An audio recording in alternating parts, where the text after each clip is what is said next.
RCN. Le son de la différence.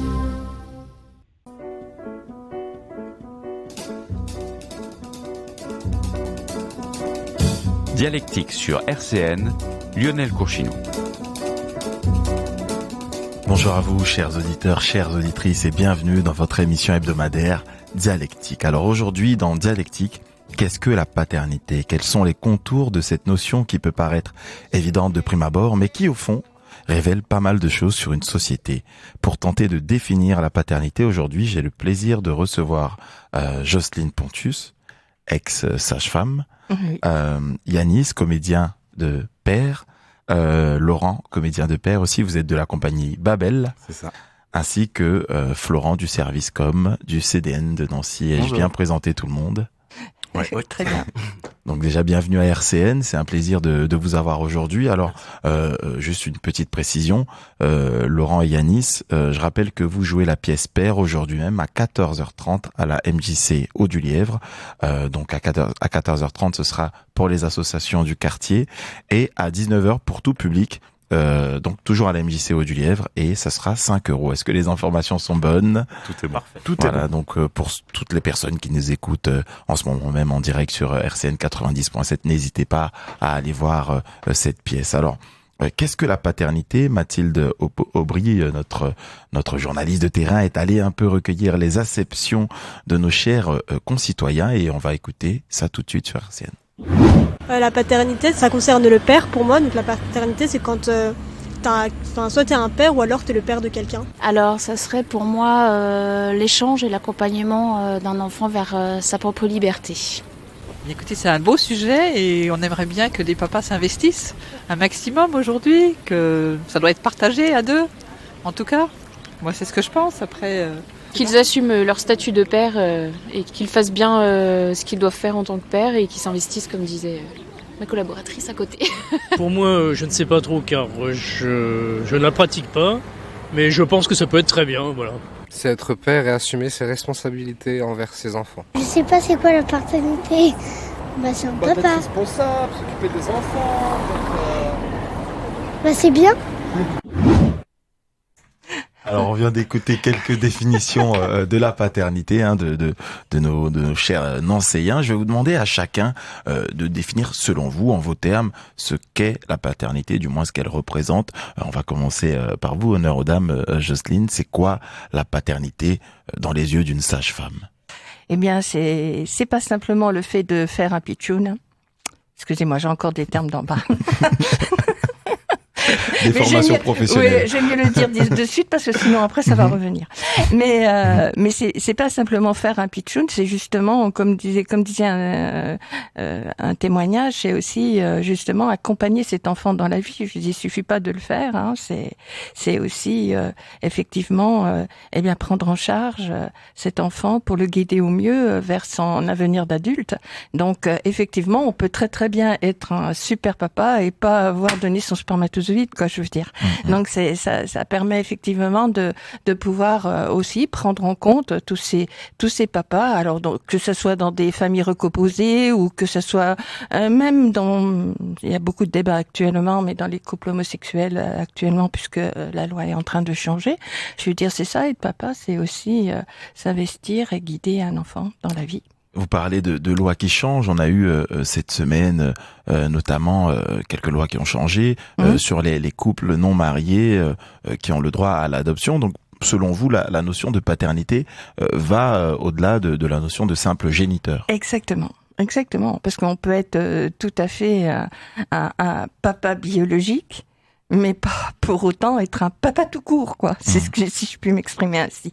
Hein, alors, voilà. Yanis et Laurent, vous qui jouez en ce moment la pièce Père, c'est quoi pour vous un papa, la paternité? Alors déjà, je pense que nous, on aurait plus tendance à parler des paternités. En tout cas, enfin, c'est ce qu'on se dit dans le spectacle. Mais oui, qu'est-ce que c'est qu'un papa ou... Nous, c'est vrai que dans le spectacle, on aborde les différents types de papa, mais oui, en tout cas, ce qu'on s'est dit, c'est que c'est quand même un rôle à prendre dans la famille. Une place à prendre, en tout cas. Laurent ? Oui, c'est ça, on prétend pas donner une définition précise, quelque chose de moral sur cette idée de la paternité. On a nos avis, mais nous, on est vraiment des relais. On reçoit pas mal de témoignages qu'on essaye simplement comme ça de retransmettre. Voilà, simplement. Et pour vous, Florent? Chouette. Non, mais oui, c'est un peu tout ça. C'est effectivement assumer un enfant et puis tout simplement lui donner les meilleurs conseils qu'on puisse, l'accompagner, l'aider, être là quand il a besoin de nous. Alors c'est très très large. Ça va de faire des crêpes pour ceux qui verront le spectacle jusqu'à donner des conseils de vie. C'est large et je suis assez d'accord. On peut être papa sans être papa biologique. Quelque chose qui est très important.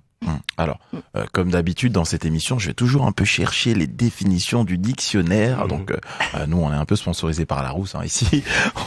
Donc, selon le dictionnaire, la paternité serait l'état, la qualité ou le sentiment de père. Donc, qualité d'auteur, de créateur de quelque chose, revendiquer donc par exemple la paternité d'un livre ou aussi le lien juridique entre le père et son enfant. Cette notion de créateur, est-ce qu'elle ne pose pas question, Jocelyne?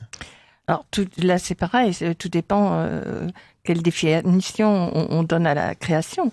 Si c'est la création de, comme je disais tout à l'heure, donner un spermatozoïde, ok, ça peut être une création aussi comme ça.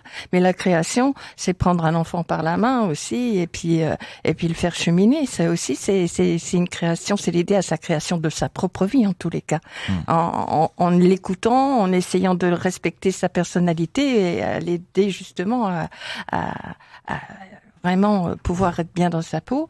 C'est ça aussi une création, c'est la création en fait d'un petit être et de sa vie et de son avenir. Voilà. Alors on parle de création, mais c'est vrai que vous, la pièce père, c'est père au pluriel, avec un S à la fin.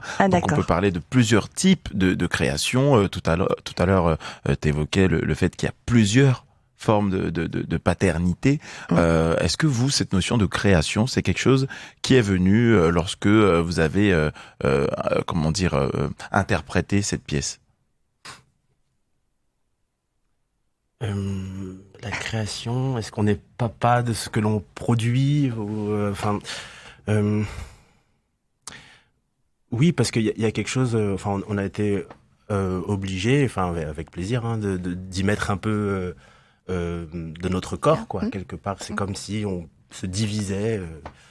Donc oui, en ça, il y a un lien entre la paternité biologique et la création artistique. Je pense. Est-ce que le dramaturge peut être considéré comme un père, le père de son œuvre? Ouais, mais alors du coup on est une grande famille, on est tous parents de ce projet à ce moment-là, mais oui, mais le dramaturge et tous les autres membres de l'équipe en tout cas. Le dramaturge, les comédiens aussi, est-ce que vous vous sentez un peu père de cette œuvre au final? Absolument, mais on se sent, on pourrait être aussi les... Oui, on porte tous en tout cas ce projet et on l'accompagne tous. Comme on accompagnerait un enfant qui va se développer, en tout cas. Alors, ça tombe bien, j'ai interrogé le dramaturge, donc Thomas Pondevie, qui nous a parlé, selon sa vision de cette pièce. Père, on écoute ça tout de suite. Alors, en fait, ce spectacle, c'est une commande du théâtre de la Poudrerie, qui est un théâtre qui n'a pas de théâtre à Sevran. Et ça fait 10 ans qu'ils font du théâtre en appartement, chez l'habitant. Et donc, ils nous ont fait commande d'une petite forme itinérante sur le thème de la famille. Et donc on a commencé à rencontrer des gens, des particuliers pour nous parler de la famille, aussi des spécialistes un peu, des gens qui travaillent dans des PMI, des maisons de quartier, avec les gens. Et on a rencontré que des femmes. Donc on nous faisait rencontrer que des femmes, et puis c'est que des femmes qui se présentaient à nous. Donc au bout de 10 entretiens, on s'est dit, mais quand même sur un sujet comme la famille, il y a quand même aussi des pères, des hommes. Pourquoi les hommes nous parlent pas de la famille? Comme si en fait c'était un sujet qui appartenait encore aux femmes, même en 2021, quoi. Et donc là, on a cherché un peu le récit manquant, quoi. Où sont les hommes, où sont les pères et qu'est-ce qu'ils ont à raconter sur la famille. On a trouvé une histoire riche, complexe, riche de culture, riche de modèles, avec des schémas familiaux dans tous les sens. Elle était assez belle, cette complexité à regarder, quoi, cette différence. Ouais, les choses ont énormément changé en quelques décennies, en fait, surtout ça, on s'est rendu compte. Donc les gens ils racontent une pluralité de modèles et on sent que c'est assez frais, quoi. On sent aussi que c'est un sujet extrêmement politique, parce que c'est là où il y a il y a un truc, la famille c'est sérieux, quoi. C'est costaud, on rigole pas avec la famille. Et donc chaque modèle remue comme ça un tas de convictions personnelles assez... c'est remuant comme sujet. Et j'en viens à la représentation qu'on vient d'avoir aujourd'hui, parce que sur un sujet comme ça, donc là on a adressé le spectacle quand même à des jeunes gens aujourd'hui, des gens entre 16 et 20 ans quand même, plus leurs accompagnateurs. Et on voit bien que parler par exemple d'un couple homosexuel, parler des hommes trans aujourd'hui, parler d'une forme de grand renouveau dans les schémas familiaux, ça fait grincer des dents, quoi. C'est pas évident. Et une des choses qu'on aimerait avec ce spectacle, c'est qu'on puisse regarder la pluralité de ces modèles dans les yeux tranquillement, sans jugement, sans se dire tiens, voilà, c'est ça la société d'aujourd'hui, quoi. Parce que moi je crois que cette pluralité elle est joyeuse en fait. Elle est c'est l'altérité, quoi. On dit souvent qu'on n'est pas sociologue parce que vraiment nous on crée des spectacles et on les crée de manière assez empirique. C'est vrai qu'on essaye de se laisser faire un peu par ce qu'on va trouver, donc c'est des sortes d'enquêtes de terrain comme ça. On est des grands curieux en fait, donc on est des grands curieux et on aime rencontrer les gens, donc on sert du théâtre un peu pour ça. Et puis après il faut trouver la traduction quand même pour réussir à fabriquer un spectacle de théâtre avec, parce que si on mettait le réel tel quel sur un plateau, le cinéma il fait mieux que nous, et encore il y a déjà énormément de mise en forme dans le cadre de la caméra, mais sinon il y a le réel, il suffit de s'asseoir sur un banc et de regarder ce qui se passe. Donc nous on doit quand même transformer ça sur le plateau, et puis après on essaie de raconter avec les spectacles effectivement ce que nous on a découvert, ce qu'on a appris, ce qui nous a surpris, ce qui nous a ému. Donc là c'est un tas d'histoires particulières. D'abord ce qu'on a découvert, c'est là où on a été ému. Donc c'est des toutes petites histoires. C'est l'histoire de la serviette hygiénique qu'on doit laver tous les jours dans les années 80, 70, je sais plus quel âge elle a exactement, la femme qu'on a rencontrée. C'est l'histoire d'un papa béninois qui raconte son arrivée en France et comment il a éduqué ses enfants absolument différemment de l'éducation dont il a reçue. C'est toutes ces petites histoires-là. Et puis après, c'est plus globalement, nous on a appris plein de trucs sur quand même le système patriarcal en fait. C'est-à-dire, il y a des trucs qu'on redécouvre, l'évolution des mœurs en 60 ans, c'est incroyable, quoi. C'est-à-dire, la puissance paternelle, qui est un mot qui existe, patria potestas, dans la Rome antique, quoi. C'est du latin, ça veut dire puissance paternelle, et c'est encore dans le Code civil en 1970. Ça veut dire qu'on a 2500 ans de patriarcat sur les épaules, et que les quelques décennies d'évolution derrière depuis, avec différentes lois, en 2005, on n'a plus le droit de dire patronyme, on dit nom de famille, parce que patronyme c'est le nom du père, et qu'aujourd'hui on peut donner le nom de père et de la mère, qu'on peut le choisir, et qu'on peut... En 2021, le congé paternité passe de 0 jours obligatoire à 7 jours obligatoires, de 14 à 28 jours possibles. Donc on a regardé un peu différemment cette évolution qu'on connaît un peu, mais quand même qui est stupéfiante, quoi. C'est vraiment un spectacle qui s'adresse à tous en fait. C'est un spectacle sur les familles qu'on a eues, les familles qu'on va peut-être construire pour les jeunes gens. Et nous, c'est une manière aussi de parler à chacun, de réfléchir, de prendre un peu de distance sur là d'où on vient. Je pense que chacun peut se reconnaître dans les histoires qui sont racontées, et ça c'est assez joyeux. Alors on vient d'entendre l'interview de Thomas Pondevie qui parle donc de cette pièce Père. On va y revenir. Juste avant, nous sommes en entretien téléphonique avec Jean Latizo, qui est le président de SOS Papa National. Comment allez-vous, Jean ? Ça va très bien, bonjour. Alors Jean, je vais vous laisser présenter votre association, pardon. Oui, alors effectivement, notre association existe déjà depuis fort longtemps, puisqu'elle a plus de 30 ans. Bon, c'est bien sûr pas moi qui l'ai créée. Je n'étais pas encore papa à cette époque-là. Et c'est la seule association d'envergure nationale dans ce domaine que je vais préciser un petit peu.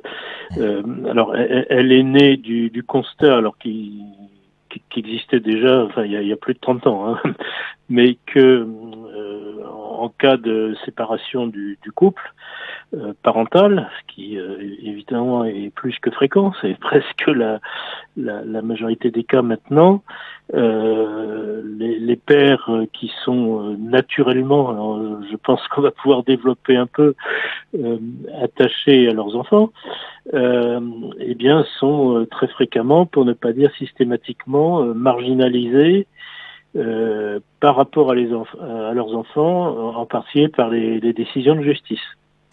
Donc voilà, ça c'est, si vous voulez, le point de départ de l'association, qui est un constat difficile, cruel, qui provoque énormément de troubles. Alors non seulement chez les papas eux-mêmes, mais bien entendu dans tout leur entourage. Hein. Là aussi, on pourra peut-être développer un peu, puisqu'en réalité, on a l'air de dire SOS Papa, c'est papa, les pères, c'est les messieurs, les hommes. Mais en réalité, par exemple, quand on nous appelle, 1 fois sur 2, c'est une femme qui appelle. Hein. Alors c'est naturellement la mamie, mais très souvent des sœurs, une nouvelle compagne, une collègue de travail, etc. Donc ça concerne énormément de monde et pas que des hommes. Donc voilà, alors ça c'est pour dresser un petit peu le décor, le point de départ. Et donc l'association s'est donnée comme vocation de soutenir les pères en particulier dans cette situation. Alors on n'a rien contre les mères. Hein. Alors 1 fois de temps en temps par exception, mais c'est vraiment 1 fois sur 100. Il y a les choses s'inversent. C'est une mère d'enfants mineurs qui se retrouve dans cette situation. Et certaines ont la bonne idée d'adhérer chez nous et bien entendu elles sont extrêmement bien accueillies. Alors voilà. Vous parlez du fait de soutenir, vous soutenez ces papas comment? Quel est votre champ d'action? Alors, de deux façons, enfin au quotidien de deux façons complètement conjointes.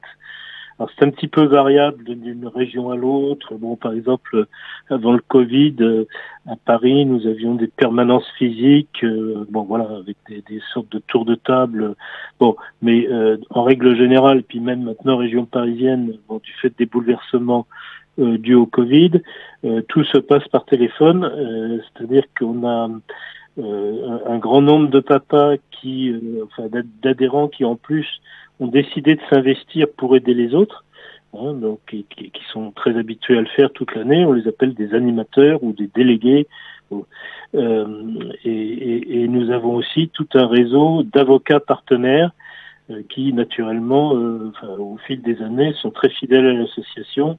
Donc on les connaît bien et en plus ils sont très entraînés puisqu'ils font la très grande majorité ou la totalité de leur activité dans ce domaine-là.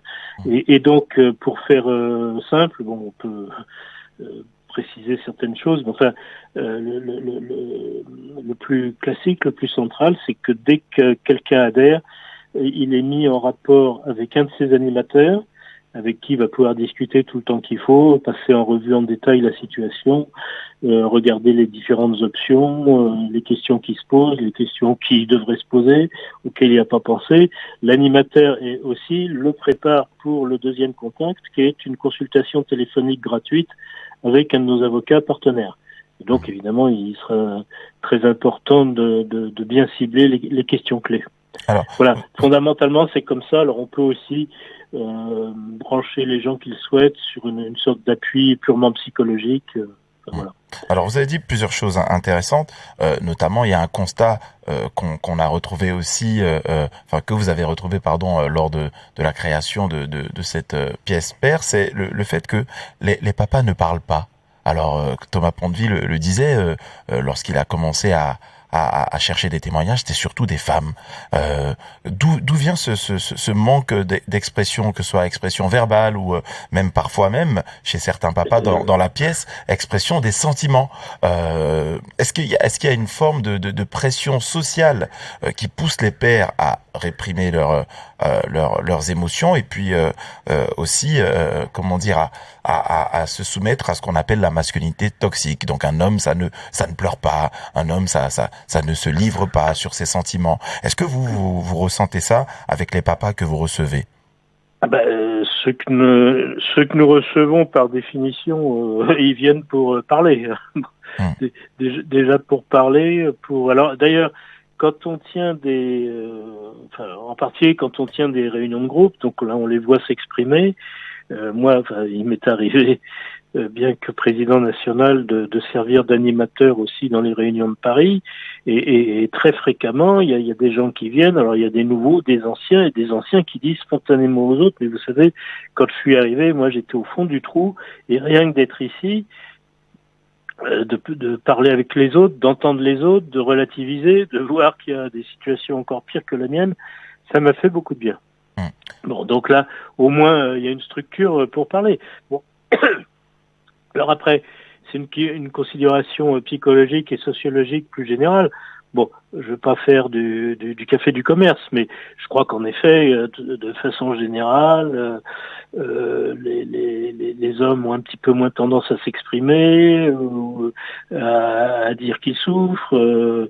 Alors, il y a une forme d'injonction sociale à ça, justement. Est-ce que il y a une pression qui ne dit pas son nom, ou est-ce que c'est pas sociétal et c'est personnel? Alors, encore une fois, ça relève de la sociologie très poussée, et je vais pas me poser en spécialiste à ce sujet-là, mais je crois que c'est quand même c'est au moins une image qu'on a, et comme il doit y avoir un semblant de réalité.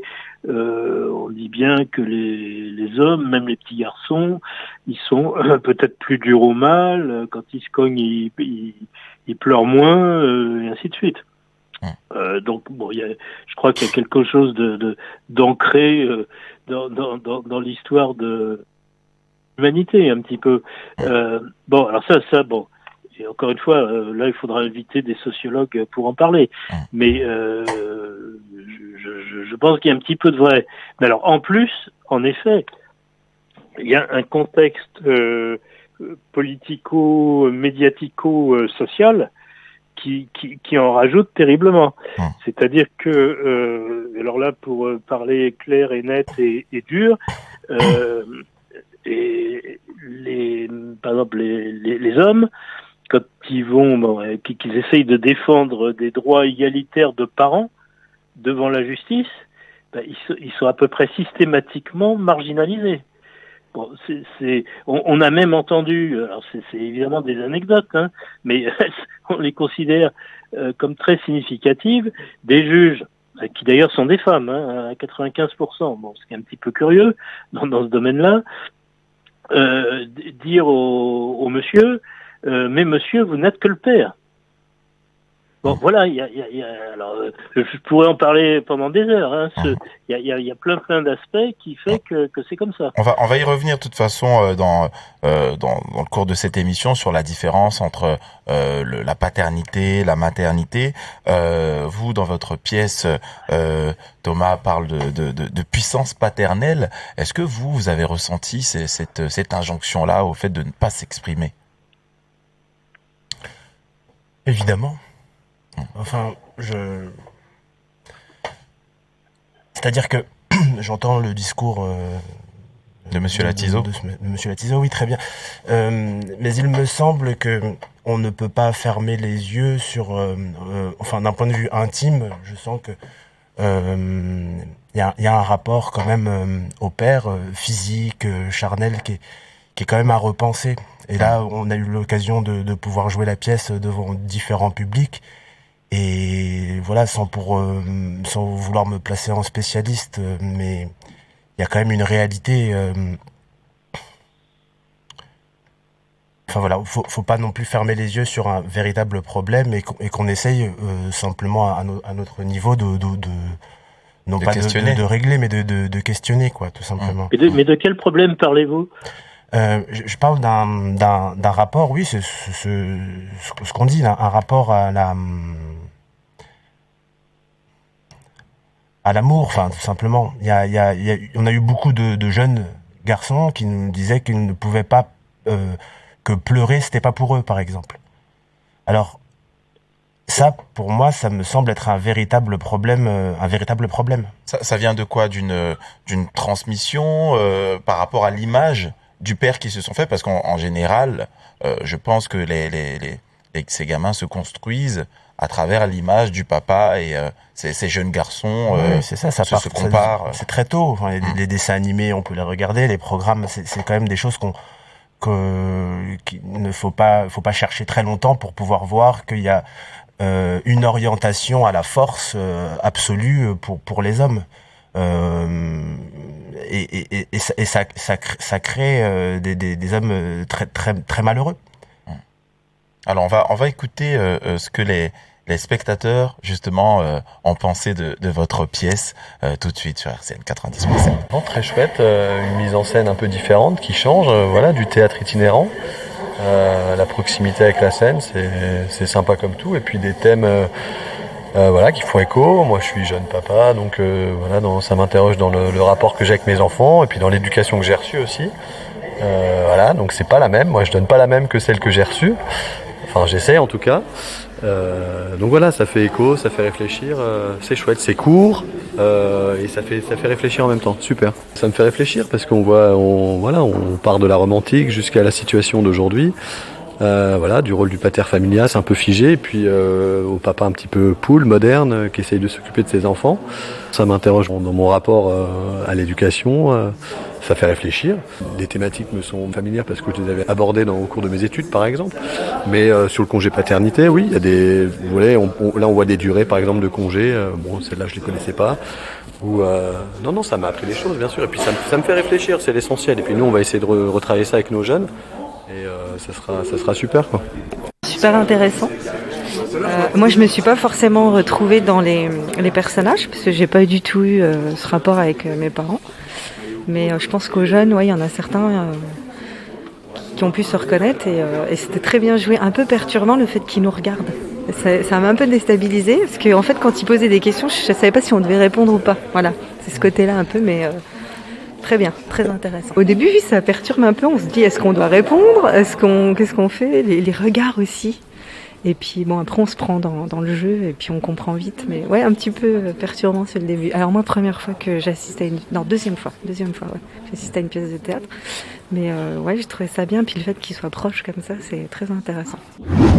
Alors globalement, des avis recueillis, c'était très favorable. Hein. Tout le monde était assez emballé par votre pièce. Et puis c'est vrai que comme le disait cette dame, vous regardez dans les yeux, en plus dans une configuration assez intimiste, et les gens se sentent concernés par votre discours à tel point qu'ils ont envie d'intervenir pendant la pièce et vous répondre. Est-ce que c'est une volonté, ça? En tout cas, la volonté, c'est sûr, c'est de fabriquer un théâtre de proximité.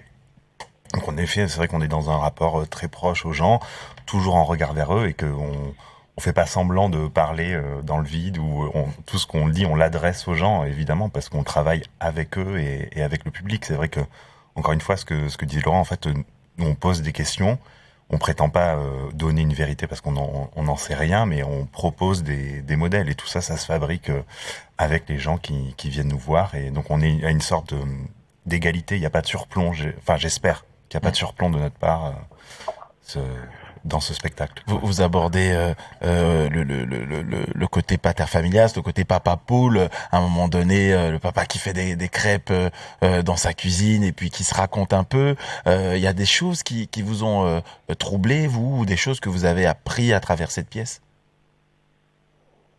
Oui, ça c'est sûr qu'on a appris beaucoup de choses, ou des choses effectivement qu'on pensait savoir mais qu'on a redécouvert après.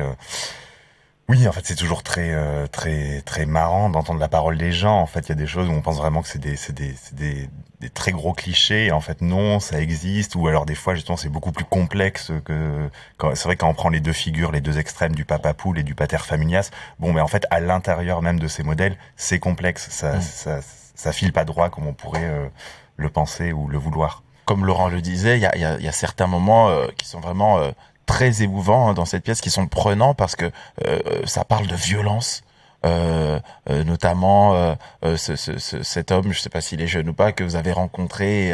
On sent que le papa était rigide. Alors fallait faire ses lacets comme ça, faut se tenir comme ça, faut pas regarder les personnes plus âgées dans les yeux.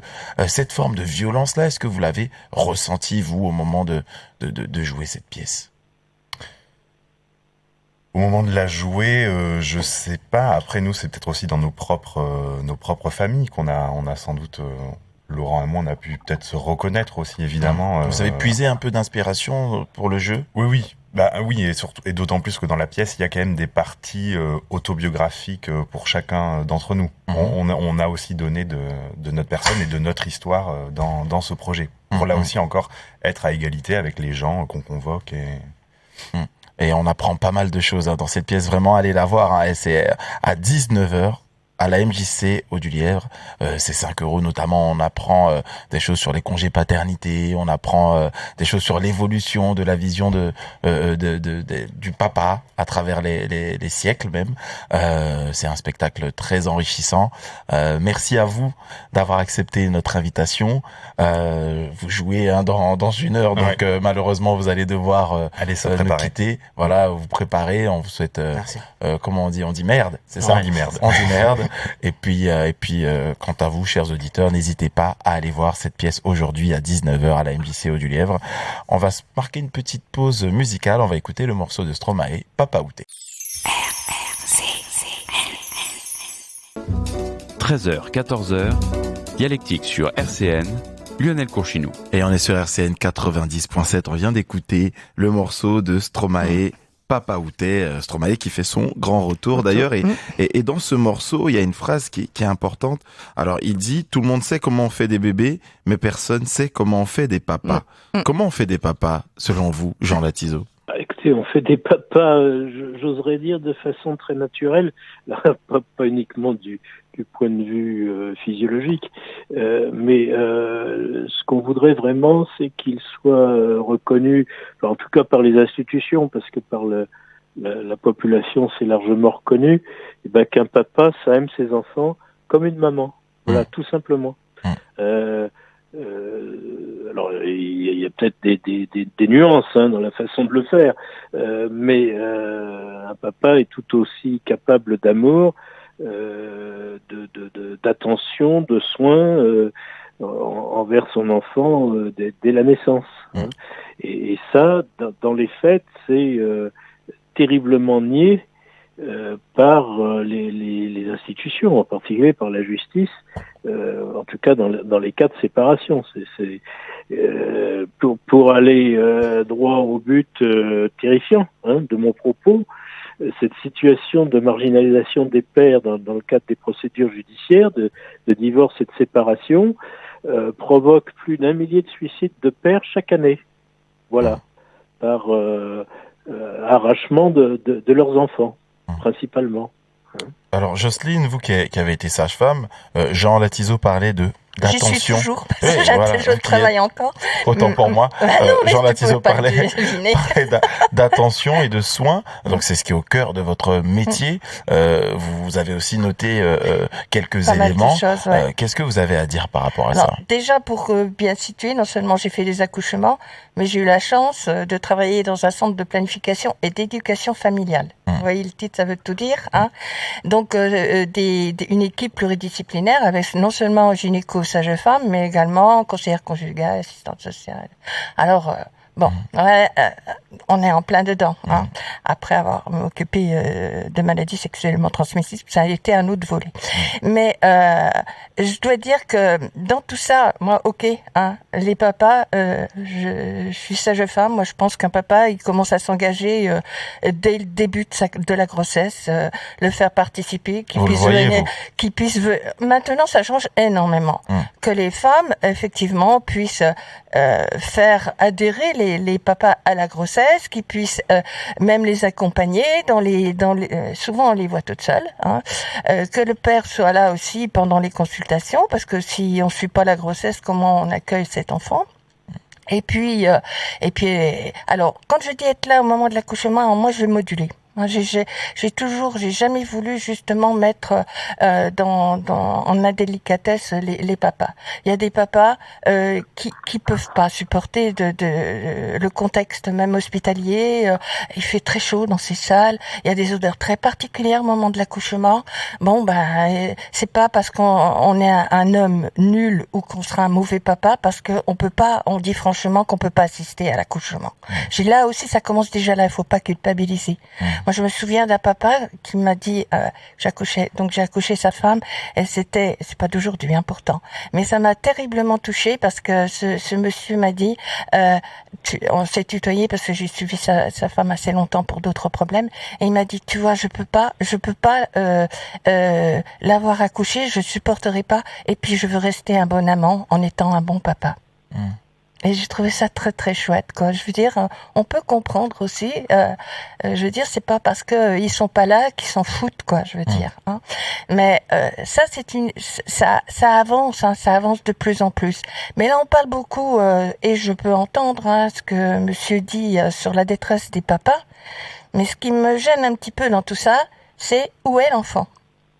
Dans ces propos-là, moi je pense que le centre, c'est l'enfant. Il n'y a pas de papa. C'est l'enfant qui est au centre. Et l'enfant, il a besoin autant de son père que de sa mère.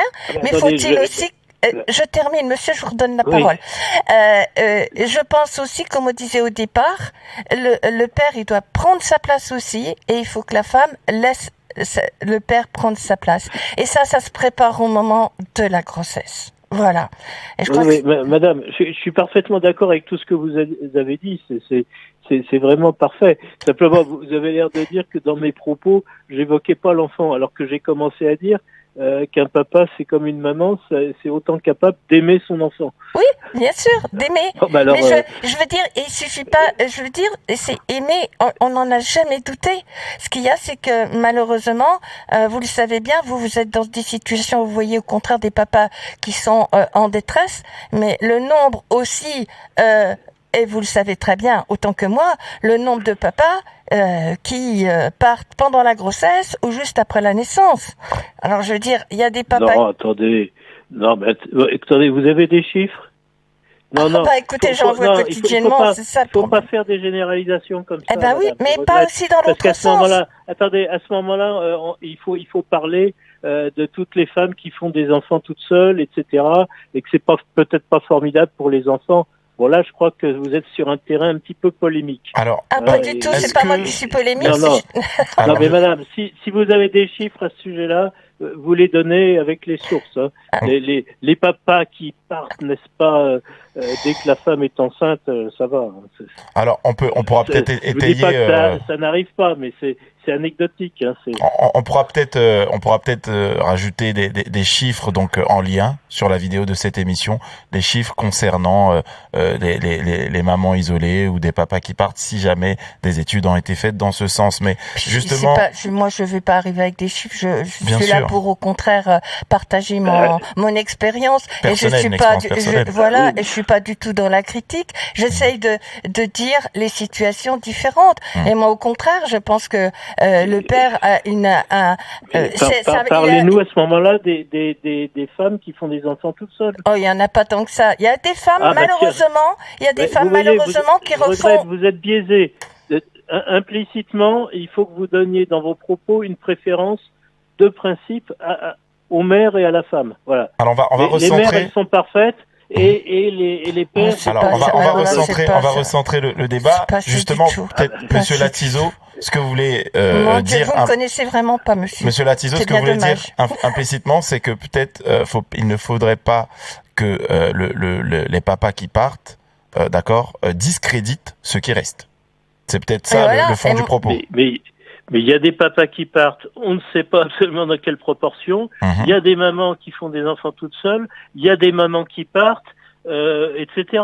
Donc c'est totalement ridicule de faire des généralisations de genre à partir d'événements qui sont heureusement minoritaires. Alors, il me semble pas que Madame Pontus ait fait des généralisations, mais parler plutôt de cas, de ce qu'elle a pu observer. Quoi. Voilà, il y a des situations multiples. Mis à part le fait d'accoucher, quelles sont les différences entre la paternité et la maternité? Par exemple, tout à l'heure, je vous ai donné la définition de la paternité, donc sentiment d'être père, qualité d'auteur, voire de créateur de quelque chose. Et le même dictionnaire nous informe que être mère, la maternité, c'est la qualité d'être mère, les joies de la maternité, de mettre un enfant au monde, synonyme grossesse, établissement ou service hospitalier où s'effectue l'accouchement, donc une maternité dans le sens global, et lien de droit entre une mère et son enfant.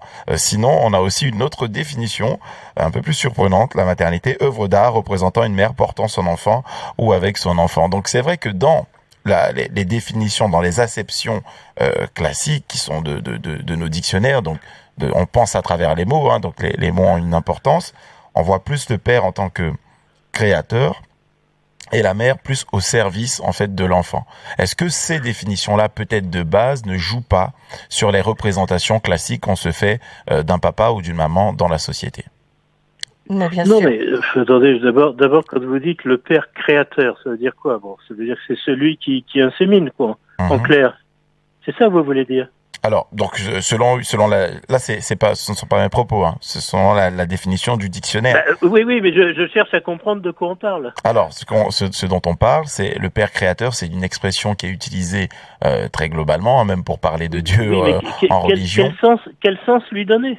Justement, et nous sommes là pour en discuter. Quel sens donner? Pour essayer de trouver un sens. Exactement. Bon, non, mais moi je vous dis que le père, alors j'ai commencé comme ça tout à l'heure, c'est-à-dire à part les différences physiologiques dues à la gestation et à l'accouchement lui-même, bon, éventuellement à l'allaitement, mais ça c'est déjà beaucoup plus relatif, puisqu'il n'y a pas allaitement systématique depuis pas mal de décennies.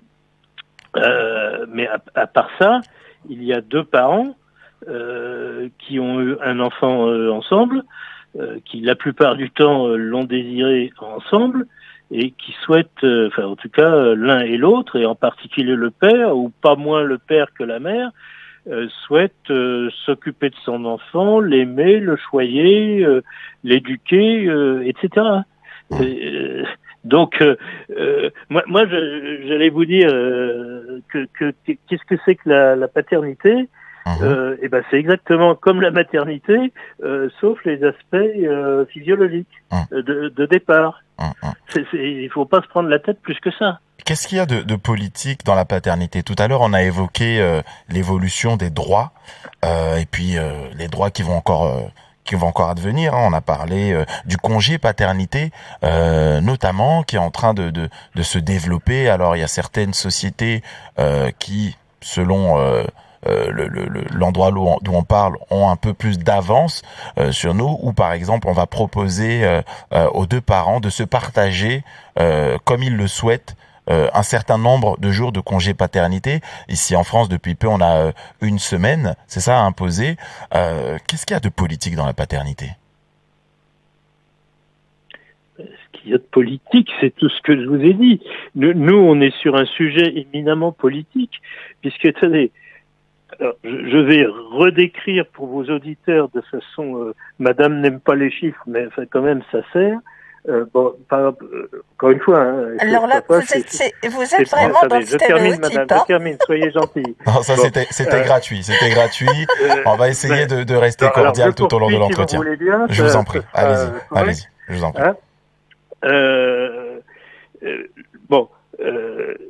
Puisque on parle effectivement de ce qui se passe au niveau institutionnel. Bon, par exemple, le symbole, mais c'est plus qu'un symbole, c'est une réalité. C'est puisque ça c'est notre cœur de métier, c'est les parents séparés. Je suis désolé, je suis pas là pour vous parler des parents chez qui tout va bien pour le moment. Et ben, pour les parents séparés, il y a la fameuse résidence alternée dans le Code civil, qui est depuis pas si longtemps que ça, puisque c'est arrivé en 2002, que les Belges, dans leur grande sagesse, appellent dans le Code civil l'hébergement égalitaire. Oui, ça vaut la peine d'y réfléchir à cette appellation. Eh bien, l'hébergement égalitaire en France, quel que soit l'âge de l'enfant. Hein. C'est des objections qui traînent. Ah oui, mais s'il est jeune, bon. Eh ben non, même pour les enfants très jeunes, en France, est toujours accordé par le juge quand la mère est d'accord, et presque jamais quand la mère s'y oppose. Voilà quel est le comportement de la justice française. Bon. Donc c'est ça la réalité de la paternité contrariée dans la moitié de la population, puisqu'il y a à peu près la moitié de divorces. Jocelyne, quelle place sociale pour la paternité ? C'est une statistique du ministère de la Justice. Hein, c'est pas le pifomètre des SOS Papa, c'est une statistique du ministère de la Justice. Voilà. Alors on va recentrer sur l'aspect social. Jocelyne, quelle place sociale pour la paternité aujourd'hui ? Alors, je reprécise que je suis là, moi, pour évoquer ma profession, mon expérience de terrain, et qu'effectivement, je suis pas une statisticienne, hein, ça c'est clair. Hein. Bon, moi je pense que effectivement, contrairement à ce qui est interprété, le rôle est égal. Je pense qu'un enfant se construit avec l'accompagnement de sa mère et de son père. Quand quand ça peut se faire dans les meilleures conditions, ok. Mais même quand il y a une séparation, il faut qu'effectivement, eh bien, les deux puissent être présents pour l'équilibre de cet enfant. Et je pense que si les parents ne prenaient plus l'enfant comme enjeu de leur séparation, hein, et pour continuer la guéguerre entre les deux adultes, les enfants ils sont pas là pour ça. Je pense qu'effectivement, eh bien, il faut qu'ils puissent profiter et s'épanouir pour pouvoir se construire en sachant ce que c'est qu'une femme, ce que c'est qu'un homme. Et voilà, Et quand on parle de comment on fait un papa, comment on fait un papa, justement, eh ben je pense que ça vient aussi de l'éducation, parce que regardez, même les femmes qui disent oh les hommes ils essayent pas de nous aider, ils font pas ceci. Qu'est-ce qu'ils font quand ils ont un garçon à élever? Eh ben ils vont dire, je vais prendre un stéréotype là pour le coup. Le rôle de père. C'est ça. Même pas dans la vie au quotidien d'un garçon. Il y a une fille, il y a un garçon, à qui on va demander de faire la vaisselle?